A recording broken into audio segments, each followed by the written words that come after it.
Hello everyone, welcome back to the channel. In today's video, I'm going to show you how to reset your Costco Citi card PIN or online account password.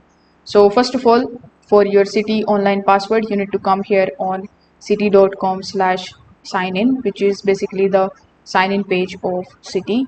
Now over here, you are going to see some of the options like forget user ID, forget password, then activating a card and register for the online access.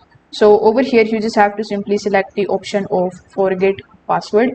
After doing so, you will be landed here on the next page where you need to provide your username related details, then follow further verification steps in order to basically verify or basically create a new password for your account. Now, in order to change or reset your card PIN, you need to sign in into your Citi account first. Then you need to open your Costco Anywhere Visa card. Afterwards, you need to go to the management of the card or security page and look for the option of change PIN. Now, if you have forgotten the PIN too or don't see a reset option online, you can also just simply come here on the website. Then you can click on the option of help and you can basically contact to the Citi customer service using the number that will be given on the website. So that's how you can basically change the password and the PIN. If this video helped you out, make sure that you like this video and subscribe to the channel.